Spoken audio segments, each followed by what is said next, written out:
PILP and other sources amounted to 115.9 billion pesos. But of this staggering amount, COA was able to audit only 41 billion pesos. Ano po ang nangyari? At saan napunta ang higit kumulang na 75 billion pesos? Number 2, the report said that appropriation for PDAF, meaning the soft projects, for the years 2007 to 2009 amounted to more than 29 billion pesos.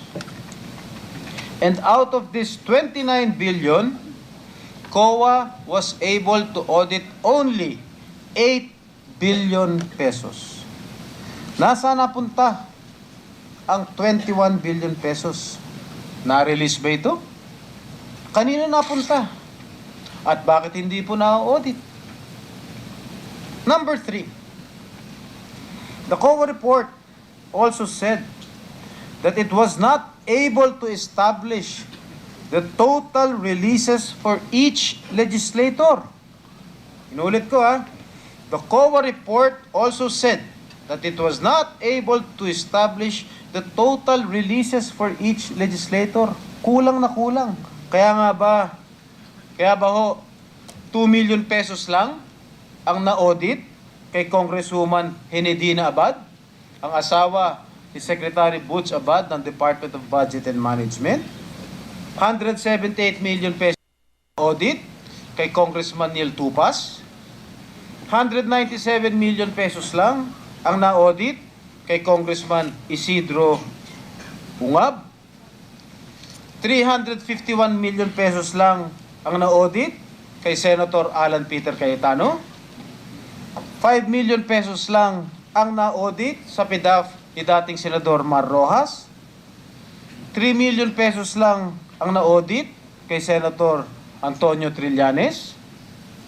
Samantala, ang kay Enrile, kay Revilla, at kay Estrada ay binusisi at tiningnan ang kabuuan ng kanilang PDAF. What makes us so special? Chairwoman Grace Pulido Tan. Napaka-special naman kami. Number 4, the report was peppered with remarks such as unidentified legislator. It was not able to identify the legislators behind the 69.2 billion pesos in infrastructure projects and the legislators behind the more than 1 billion pesos PDAF releases. 70 billion pesos ang hindi malaman kung kanino napunta. Hindi ba dapat malaman ng publiko kung sino ang mga mambabatas na ito? Hindi ba talaga ma-identify? O ayaw lang talagang i-identify ni Chairwoman Grace Pulido Tan?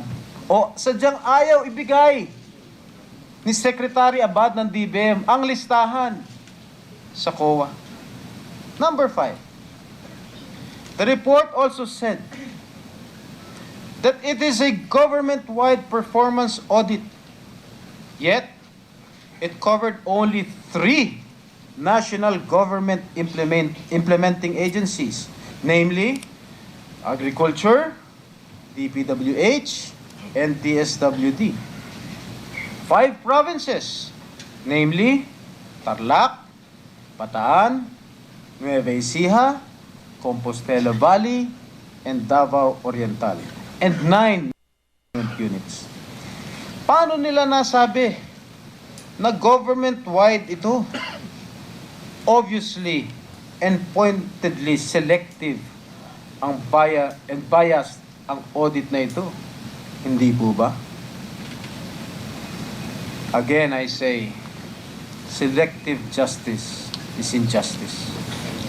Mr. President,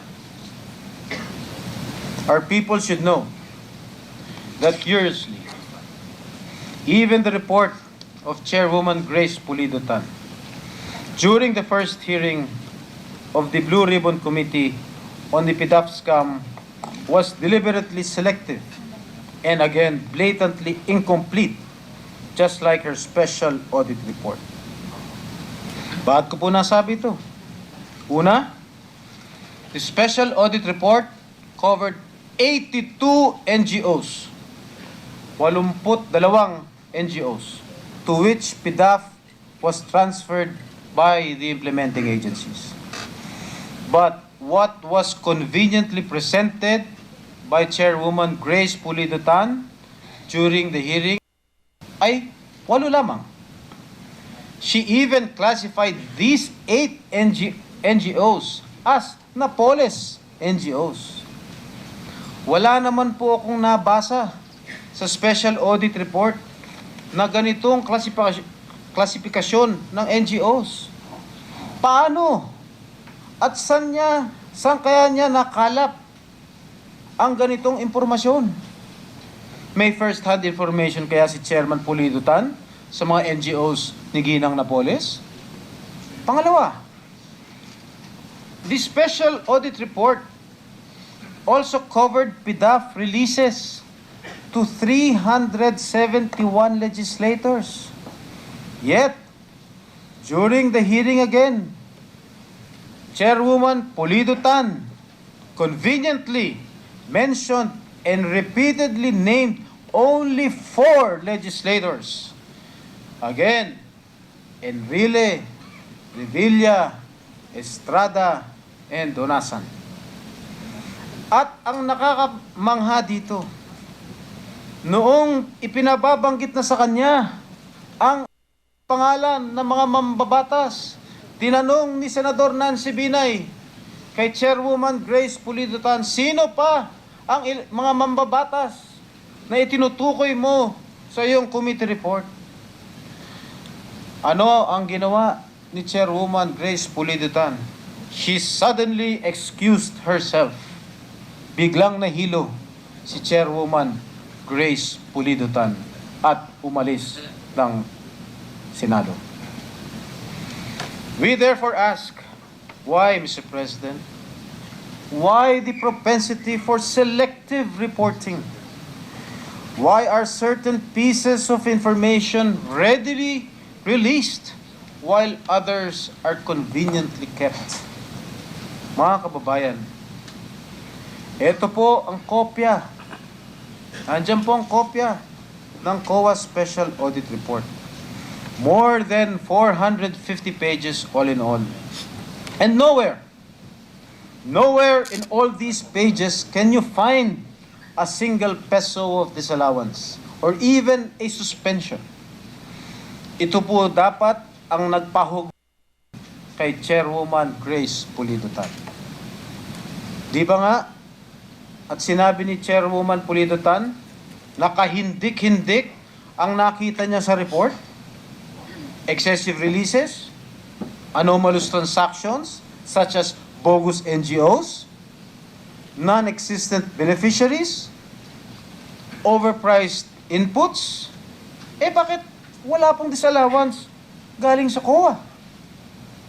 No single peso disallowance. This, Mr. President, ladies and gentlemen, as our people must know, is the most blatant, inept defect in the special audit report.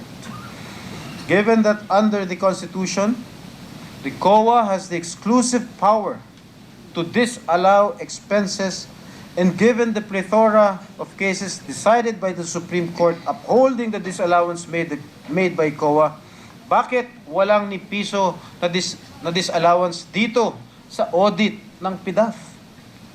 There were also no recommended realistic and effective measures to enable the government to recover funds allegedly wasted on anomalous transactions by the implementing agencies and LGUs. Very clearly, Chairwoman Pulido Tan failed to obey the constitutional mandate reposed on COA, and that is compliance, audit focus on public accountability that disallow irregular, unnecessary, excessive and extravagant or unconscionable expenditures or uses of government funds, and also the fact that she violated and continues to do so COA Resolution 97-006. Chairman Pulido, Chairman Grace, may gumising ka na.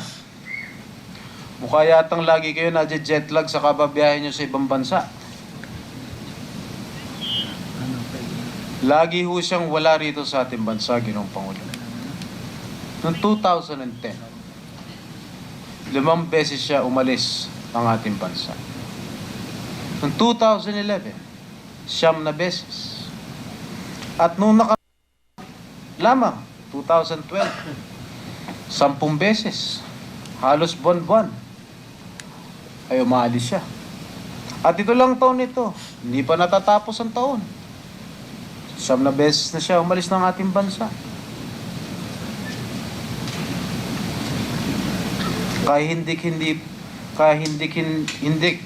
po ba? At mukhang mapapahagulgul din tayo rito.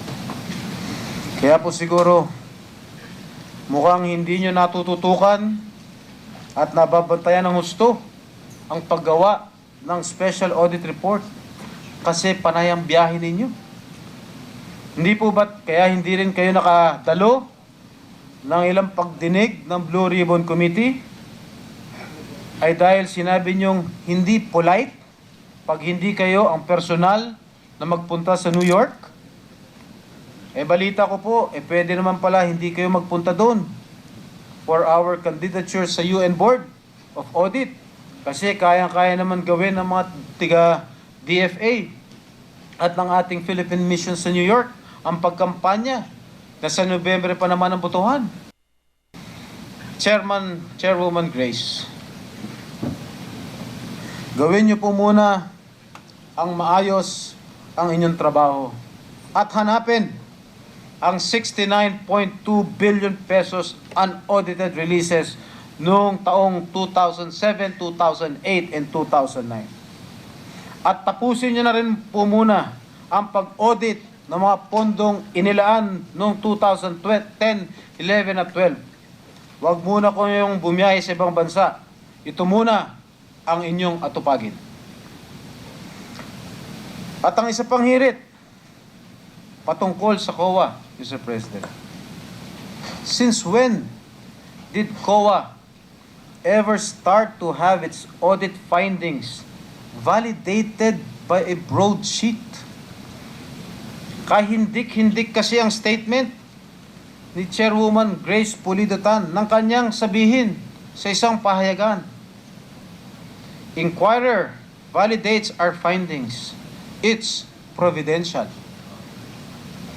Is this the kind of commission on audit we have now? On audit pa nga ba? O commission on accusations na ang ibig sabihin ng COA? At ang ibig sabihin naman ng SAO, dapat Special Audit Office na nagsagawa ng audit. Dapat yun, Selective Audit Report.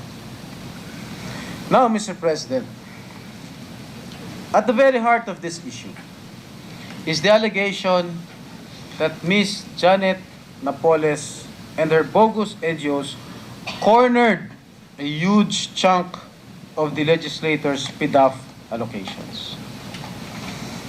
It is also alleged that we, the legislators implicated, knowingly allocated funds to these alleged bogus NGOs. Worst of all, we are also accused of pocketing commissions from Ms. Napoles in exchange for channeling our PDAF allocations to government agencies at her behest. Plainly stated in Tagalog, ninakaw ni Ms. Napoles ang PDAF gamit ang mga peking NGOs at pinaghatian ito ng mga mambabatas at ni Ms. Napoles sa halip na mapunta sa mga tunay na proyekto. Kaya ngayon, Ginoong Pangulo, anumang pagtanggi namin at anumang pagpapaliwanag namin ay